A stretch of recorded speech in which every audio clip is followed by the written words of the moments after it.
27 episode की शुरुआत में हम देखते हैं कि जेसी को अपना पुराना दिन याद आ गई होती है, इसलिए वो बहुत ज्यादा परेशान होती है और अपने घर में आती है तो वो देखती है कि उसके पापा काम कर रही होती है, इसलिए वो जाकर बाहर बैठ जाती है। तो अभी जो है वो कचरा फेंकने के लिए बाहर आती है तो वो देखती है कि जेसी परेशान है, तो उससे पूछती है कि तुम्हें क्या हुआ है। तो जेसी उससे बोलती है कि तुम्हें इन सबसे कोई लेना देना नहीं। तो जो है उसे बोलती है कि ठीक है, जिन्हें लेना देना है मैं उन्हें बुला देती हूँ। और जैसे अंकल उनको बुलाने वाला होती है तो जेसी उसे रोक देती है। और दूसरी तरह जिंगा जेसी को लेकर थोड़ा सा परेशान होती है, क्योंकि जेसी को पता होती है कि उसकी मम्मी उसे ढूंढ रही है, फिर भी वो अपने मम्मी के पास नहीं जा रही है। और जिंगा अपनी मम्मी के अटेंशन पाने के लिए इतना सब करती है, लेकिन उसकी मम्मी का अटेंशन उसे नहीं मिलता और इस पर से जिंगा तो बहुत ज्यादा परेशान होती है। तभी चेयरमैन डोंकी उसे मैसेज आती है और उसे मदद मांगती है कि तुमने इस डॉल जिससे लिया था उसे ढूंढने के लिए। और इस बात पर तो जिंगा और भी ज्यादा परेशान हो जाती है। और दूसरी तरह जेसी जेहे को बताती है कि मैं चेयरमैन डोंकी की बेटी हूँ। और इस बात पर तो जेहे शौक हो जाती है और उसे पूछती है कि क्या तुम इसके बारे में चेयरमैन डोंकी को नहीं बताओगी। तो जेसी से पूछती है क्या तुम्हें ऐसा लगता है कि मैं सारी बातें चेयरमैन डोंकी से छुपा कर उनके साथ गलत कर रही हूँ। तो जेहे उसे बताती है कि मैं बिल्कुल तुम्हारी तरह हूँ। मेरी माँ एक कामयाब औरत है और लोगों को ऐसा लगता है कि मेरी जिंदगी एक राजकुमारी तरह है, लेकिन ये सस्ती गाउन की तरह है जिसे लोग दूर से देखकर अंदर ही अंदर जलते हैं। तो जेसी से पूछती है कि तुमने मुझे कोई बताया नहीं कि तुमने घर क्यों छोड़ा, क्या तुम्हारी मम्मी तुम्हें प्यार नहीं करते। तो जेसी बताती है कि मेरी मम्मी मुझसे बहुत ही ज्यादा प्यार करती है और मुझे जो भी चाहिए होती है तो उसी वक्त वो चीज मिल जाती है। तो जेसी से पूछती है कि तो तुमने तुम्हारी मम्मी के साथ लड़ाई क्यों की। तो जेहे बताते हैं कि इन दोनों की जिंदगी में सिर्फ हम दोनों है और मैं सबसे ज्यादा मेरी मम्मी को प्यार करती हूँ और मैं उन्हें अपना रोल मॉडल मानती हूँ, लेकिन मेरी मम्मी की मेरे डैड को लेकर इतना लापरवाही देखकर मैं मेरी मम्मी के ऊपर थोड़ा सा नाराज हो गया था, इसलिए मैं घर छोड़ दिया। जिंगा जेसी को लेकर थोड़ा सा परेशान होती है, इसलिए वो अपने मम्मी को कॉल करती है और उसकी मम्मी से पूछती है क्या कुछ हुआ है, लेकिन जिंगा उन्हें कुछ ही बोलता नहीं है। लेकिन उसकी मम्मी समझ जाती है कि जिंगा परेशान है, तो उसे पूछती है कि अगर कुछ हुआ है तो तुम मुझे बता सकते हो। तो जिंगा बताती है कि आप पहली बार मेरी फिक्र कर रही हो और उन्हें बताते कि मेरी एक दोस्त है जिसका एक डिसीजन में मैं उसके साथ सहमत नहीं हूँ और ये बात मुझे परेशान कर रही है। तो उसकी मम्मी से बोलती है कि शायद उस डिसीजन के पीछे कुछ ना कुछ वजह होगा और उसे बताती है कि शायद वो दोस्त तुम्हारे लिए बहुत ज्यादा खास है। तो जिंगा बताती है कि हाँ वो दोस्त मेरे लिए बहुत ज्यादा खास है। तो उसकी मम्मी से बोलती है कि मैं रिलेशनशिप में इतना ज्यादा अच्छा नहीं हूँ, इसलिए मैं तुम्हारी कोई ज्यादा मदद नहीं कर पाऊंगी। तो जिंगा उन्हें बोलती है कि ऐसी कोई बात नहीं, मुझे आपकी आवाज सुनकर बहुत ज्यादा अच्छा लगा और उन्हें आराम करने के लिए बोलकर कॉल काट देती है। और जानवी अपने एक दोस्त के साथ पिंग पोंग प्रैक्टिस कर रही होती है, तभी उसके पास जेही आती है। जेही को देखकर उसके दोस्त को बोलती है कि आज इतना ही प्रैक्टिस करेंगे और उसकी दोस्त जैसे जाने वाला होती है तो जेही उसके दोस्त के पास जाती है और उसे वो पानी की बोतल छीन लेती है और उसे बोलती है कि जनवे तुम्हारे पिंग पोंग में मदद कर रहा था और तुम ऐसे ही चली जाओगी। तो जनवे के दोस्त जेही के डर में जनवे को थैंक्स बोल कर यहाँ से चल जाती है और जेही जनवे के पास जाती है। जनवे जेही को बोलती है कि मुझे लगता था कि तुम आज बिजी हो, लेकिन तुम यहाँ पर क्या कर रहे हो। और इस टाइम पर बेबे भी जनवे को दोबारा मनाने के लिए उसके लिए कुकीज लेकर पिंग पोंग क्लब में आ गया होती है और जिसे उन दोनों को देखती है वो बाहर ही खड़ा हो जाती है। और जेही जनवे को बोलती है कि तुमने मुझे पैसा ट्रांसफर क्यों किया। तो जनवे बताती है कि जिंगा बोल रहा था कि मैं फैब्रिक के लिए पैसे की जरूरत था, इसीलिए मैंने तुम्हारी मदद करना चाहा, अगर तुम्हें वो चीज पसंद नहीं तो मैं दोबारा पैसे नहीं भेजूंगा। तो जेही जनवे को बताने लगती है कि तुम मेरी हो, इसलिए तुम्हारी सारी पैसा मेरा है, तुम नेक्स्ट टाइम भी पैसा भेजना कि मैं खर्च कर सकूं। तो जनवे उसे बताने लगती है कि मेरे ऊपर ही उनका जिम्मेदारी है। और इस बात पर तो जेही हंसने लगती है और से बोलती है कि तुम चिंता मत करो, मैं तुम दोनों का बहुत ही अच्छे से ध्यान रखूंगा। और से बताती है कि मैं तुम्हारे लिए एक स्पोर्ट टी शर्ट बनाना चाहती हूँ जिसमें तुम कंफर्टेबल होकर खेल सको। और उसे बताती है कि मैं उसके लिए ऑलरेडी कपड़ा चूज कर चुकी हूँ। और इसके बाद वो जनवे की बॉडी का मेजरमेंट लेने लगती है। तो भी जनवे देखती है कि कुछ दोस्त उन दोनों के बारे में बात कर रही होती है कि जनवे की गर्लफ्रेंड उसकी कितना ध्यान रखती है। और वजह से वो जेही को बताती है, जेही भी अच्छे घूमती है और उन्हें बताती है कि क्या तुम्हें मरना है। और वजह से उसकी दोस्त सुनती है वो यहाँ से चल जाती है और ये सारी चीजें बेबे भी देख रही होती है और उसे तो अपनी किए की ओर बहुत ज्यादा पछतावा होने लगती है और उसकी हालत ऐसी हो जाती है कि वो रोने वाला है। तभी उसके पास जेसी आ जाती है। जेसी बेबे को जैसे ही देखती है वो समझ जाती है कि बेबे रोने वाला है, इसलिए वो बेबे को बोलती है कि मैं सारी चीजें मत देखो। और उसे बताया था कि मैं तुम्हारे बारे में जनवे से बात किया, लेकिन जनवे अपने डिसीजन बदलने के लिए राजी नहीं हुआ। और इस बात पर तो बेबे रोने लगती है। तो जेसी उसे गले लगा लेती है और उसे बोलती है कि तुम रो मत, नहीं तो मैं तुम्हें देखकर रो पड़ूंगा। और प्रिंसिपल जैसे ही कॉलेज में आती है वो देखती है कि उन्होंने उनका इंतजार कर रही है, ये देखकर वो बहुत ज्यादा शौक हो जाती है। और इसके बाद वो दोनों प्रिंसिपल के ऑफिस में बैठा हुआ होती है और उन दोनों को समझ में नहीं आ रही होती है कि वो दोनों एक दूसरे से कैसे बात करेंगे। तो यूरोन प्रिंसिपल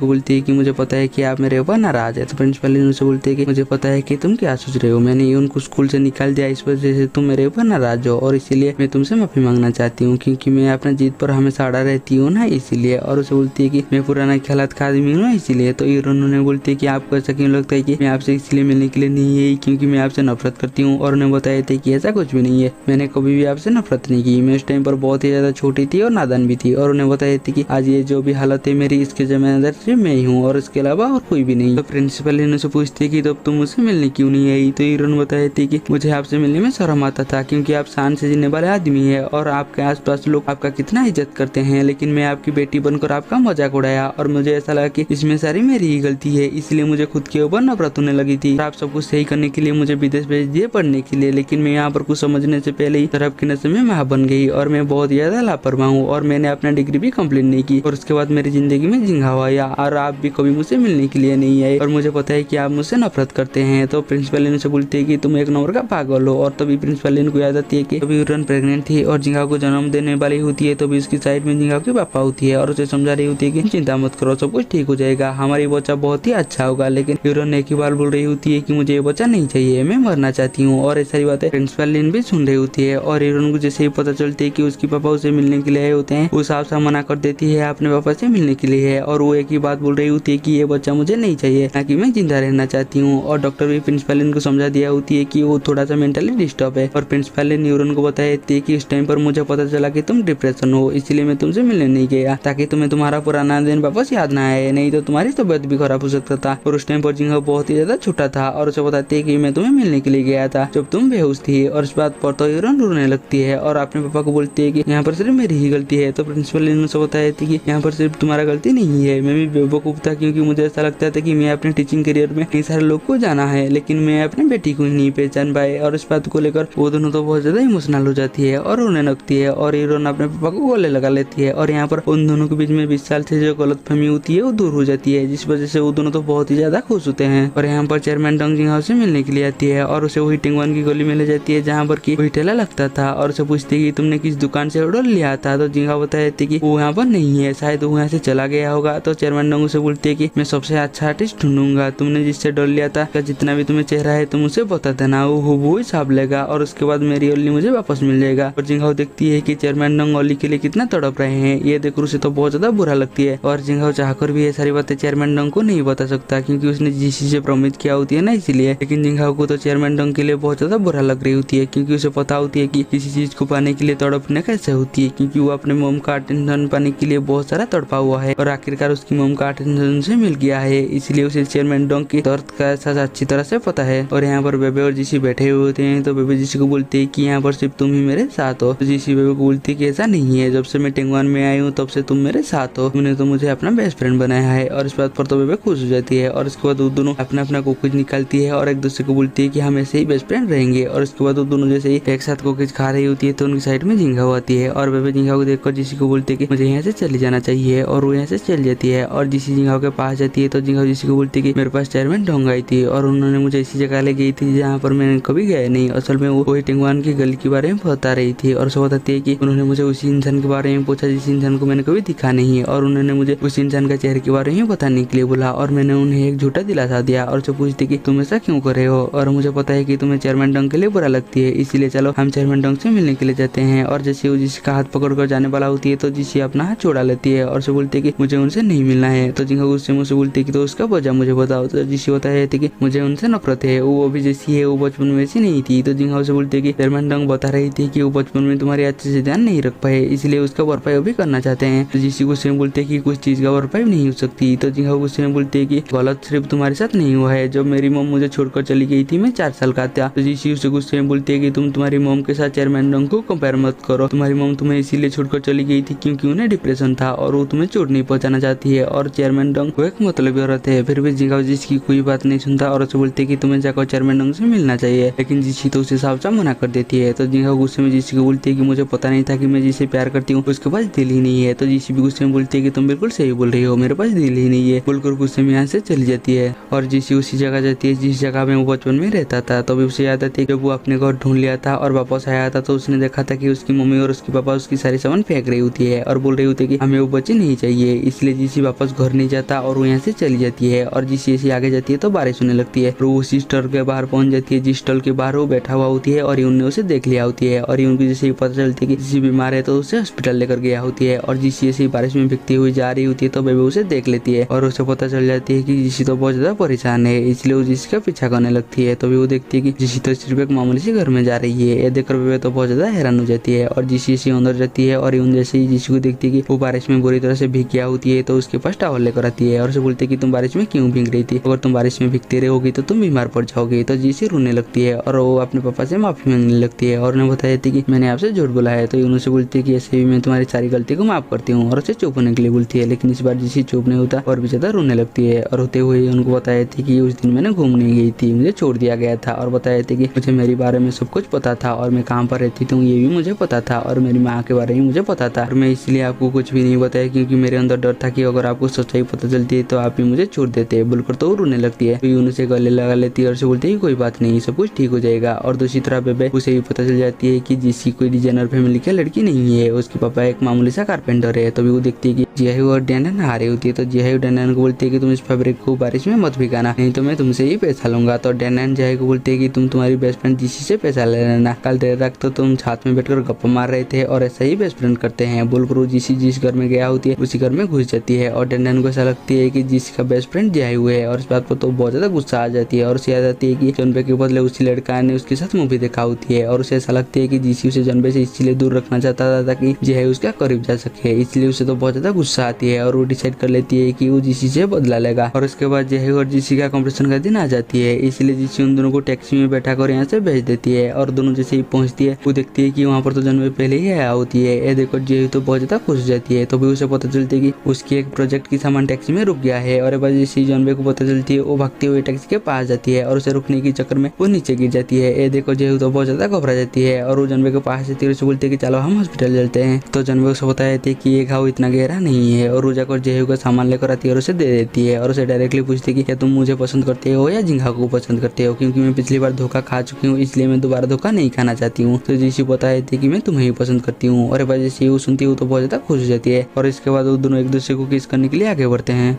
और यहीं पर हमारी एपिसोड खत्म हो जाती है। हम मिलेंगे जल्दी ही नेक्स्ट एपिसोड में।